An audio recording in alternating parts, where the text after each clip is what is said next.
ছুরি ধরে ভাই গলার করে কেমন যেন করে হে কোয়ার মতন না ওইদিকে বাবা সহ্য করতেই নিয়ে বাবা 40 লাখ টাকা নিয়ে গেছে। নিয়ে এখন আমার পোলার কি অবস্থা, আমার পোলা একটু ফোন দেয় না, কথা কয় না। ভাগ্য বদলের আশায় 3 যুবক দালাল ও প্রতারক চক্রের ফাঁদে পড়ে এখন শিকার হচ্ছেন ভয়ানক নির্যাতনের। তাদের হাত পা বেঁধে মুক্তিপণের টাকার জন্য সিনেমার স্টাইলে চালানো হচ্ছে নির্যাতন।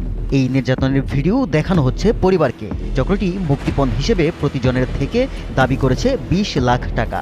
এই টাকা সময় মতো না দিলে তাদের দেয়া হচ্ছে প্রাণনাশের হুমকি। মাদারীপুরের শিবচর উপজেলার বাঁশকান্দি ইউনিয়নের আলাল উদ্দিন খানের ছেলে আলমাস খান, নুর ইসলাম ফরাজির ছেলে সজীব ও চূন্য দফাদারের ছেলে সবুজ এই নির্মম নির্যাতনের শিকার।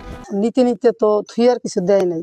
এই অবস্থায় একদিন মানা করছে টাকা দিতে, আমি এতগুলো টাকা দিয়ে দিছি, আমার পোলার হয়েছে লিবি, এখন আমার পোলা মারিয়া লাগবে, টাকা না দিলে আমার পোলা পার করবা না। এই অবস্থায় টাকা দিতে দিতে উনি এককালে মানে নিঃস্ব হারা হয়, ওনার পরিষ্কার কথা বাজারও করে খাইতে না। এখন আবার এই পোলা বেশি হালাইছে, কয় এই যে মারে আর কয় পিড়ে আর 1 মাস ধরে কোনো খবর নেই আমার নাকি। তার মাকে যে দালাল গুলো আছে তারা বুঝাইয়া শুনাইয়া ব্রেন ওয়াশ করাইয়া এদেরকে জিম্মি করে টাকা নিতেছে। এদের কেউ বলতে মানা করছে যে এই টাকাগুলা দিতেছে তাকে বলবা না, বললে তোমার ওই ছেলে জায়গায় বেশি ভালো বা মাফিয়াকে ধরাই দিব। এই পর্যন্ত প্রায় 40 লক্ষ টাকা নিয়ে গেছে। ভিডিও দেখে ধারণা করা হচ্ছে চক্রটি লিবিয়ার মরুভূমি বা সীমান্তবর্তী কোনো এলাকায় অবৈধভাবে অবস্থান করছে। ভুক্তভোগীদের মা বাবা স্বজনদের মোবাইলে ভিডিও কলে রেখে 60 লাখ টাকা মুক্তিপণ দাবি করছে তারা। ওই নূর আলম আর ছেলে মার পোলা নিছে 17 লাখ টাকা নিছে। আটকাইয়া আমার 40 লাখ টাকা নিয়ে গেছে। আমার পোলা চাই, আমার পোলা জানি ভালো থাকে, আমার পোলা ফোন দেয় না, কিছু করে না, আমি কেমনে থাকি বাবা? আমার কাছে টাকা চাইতে আছে আমার ছেলে ঘুম মারধর করিয়া, যে 20 লক্ষ টাকা দিবা নয় মাইরা ফেলাম, ছুরি ধরছে আটকাইয়া, লাশ পাঠাই দিব, হাত কাটবো পাও কাটবো।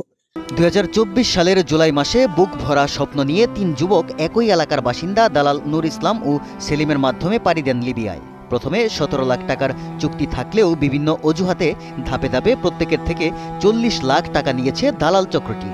দালালদের বিরুদ্ধে কঠোর ব্যবস্থা গ্রহণ ও আটকে থাকা যুবকদের ফিরিয়ে আনার পদক্ষেপ নিতে সরকারের প্রতি দাবি জানান স্থানীয়রা। টানা তৃতীয়বার অর্জন করেছে দেশের সেরা সুপার ব্র্যান্ড স্বীকৃতি বসুন্ধরা টিস্যু।